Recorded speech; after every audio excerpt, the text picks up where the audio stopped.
Yeah, I'll react to that, sure.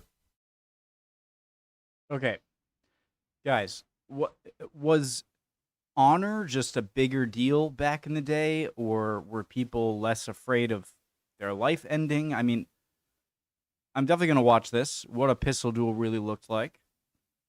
But how are you gonna get so mad or upset or affronted that it's like, all right, you or me is gonna die right now? It's fascinating. Let's go. To you by Thorum. Stick around to the end to learn how you can get 20% off incredible rings made out of everything from meteorite to World War II rifle stocks.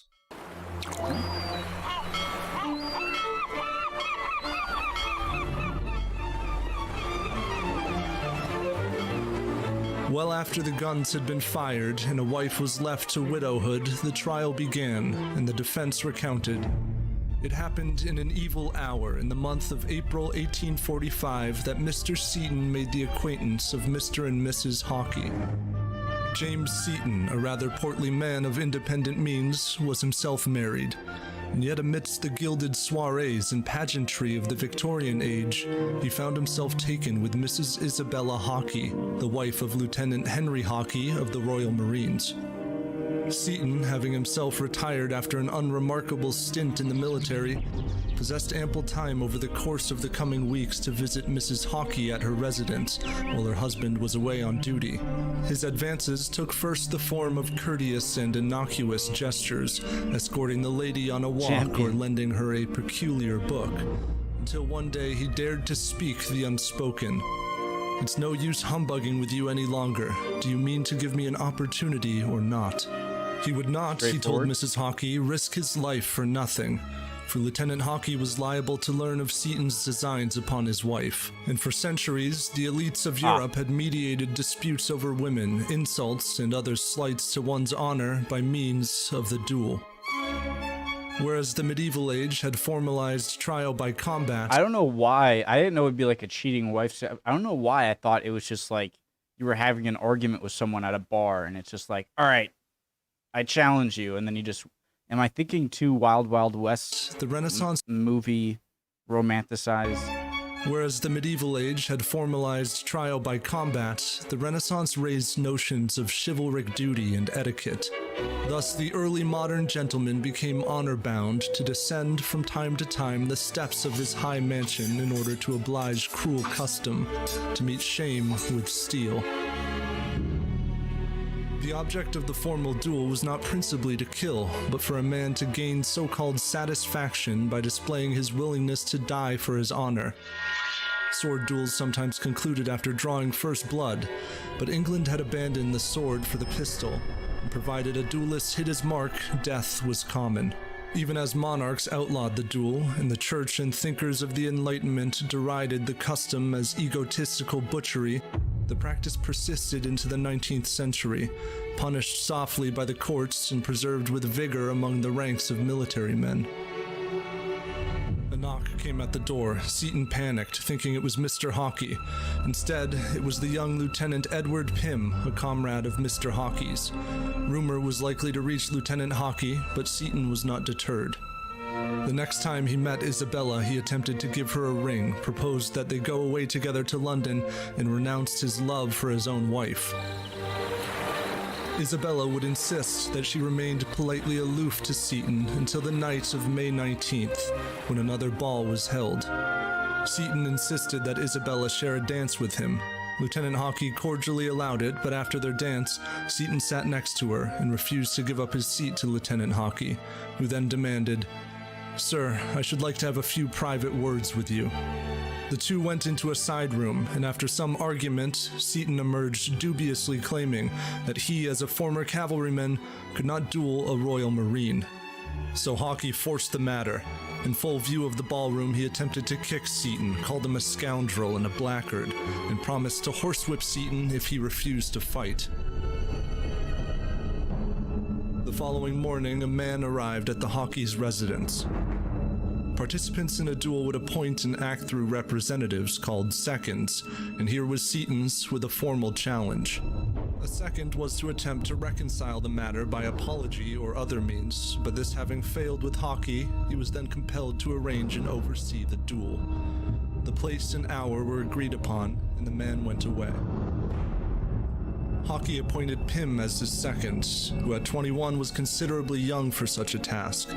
Hockey trusted him nevertheless. The two set out and purchased a pair of hair-trigger pistols of fine workmanship.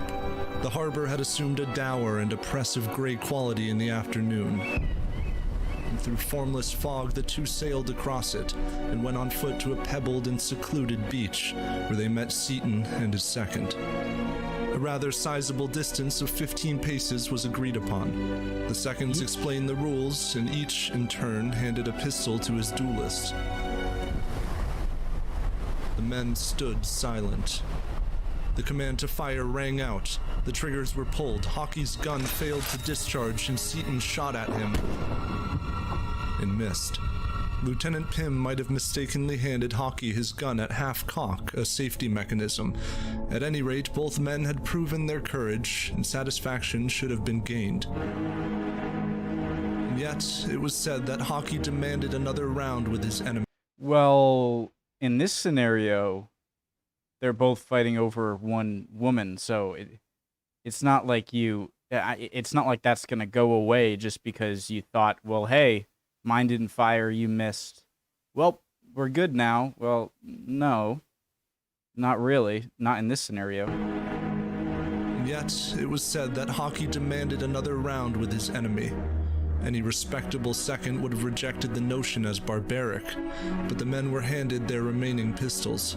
Again came the command to fire. Seaton missed and Hockey shot him through the hip. He collapsed and blood surged from his ruptured artery. Lieutenant Hockey reportedly stood unaffected, said, "I'm off to France," and fled. Whether Hockey and Pym indeed escaped to France or to local hideouts was not known. The writhing Seaton was dragged into a bed at the Quebec Hotel, where doctors tended to him for days. The renowned surgeon Robert Liston arrived from London and performed an excruciating surgery on a fully awake Seaton, cutting through his swollen hip and groin to tie off the artery. Wait, why are they running? Why are they fleeing?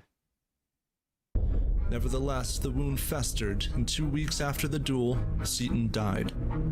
Pym was brought to trial for assisting murder. The defense explained to the jury that... That's why. But I'm always surprised by like the amount of formality and laws. I don't know why I imagine, that very, very early 1900s or, the 1800s as having much...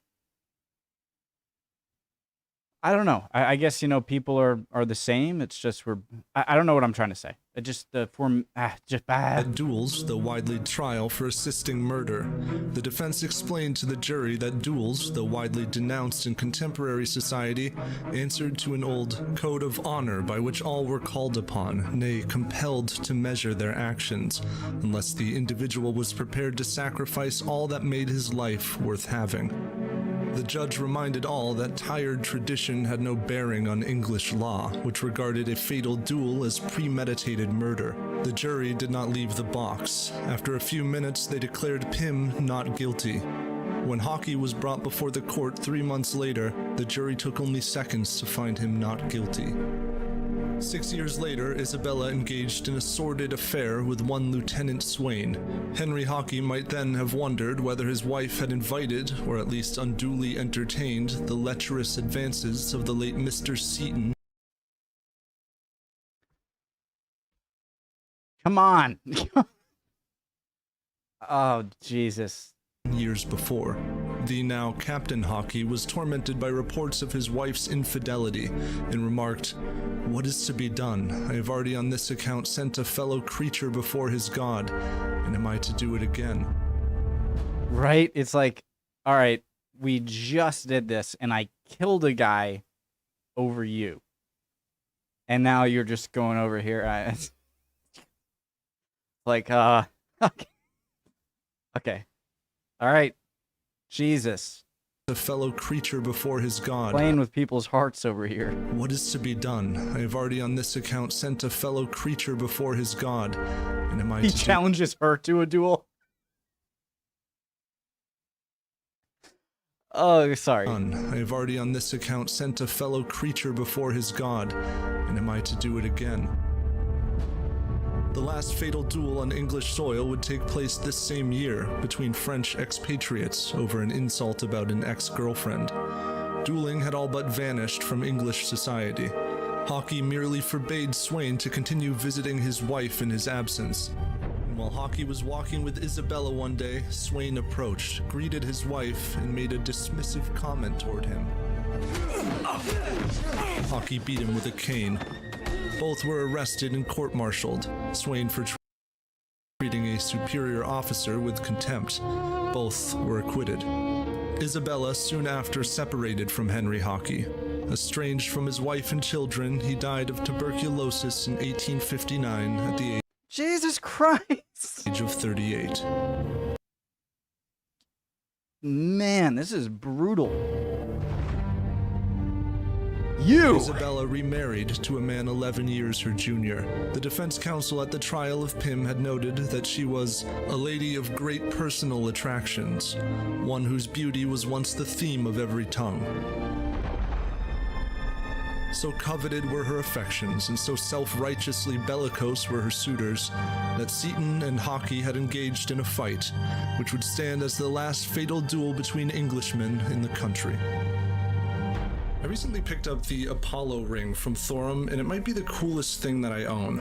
It has this really sleek, ancient look, and it's made out of modern hammered black and rose gold tungsten carbide.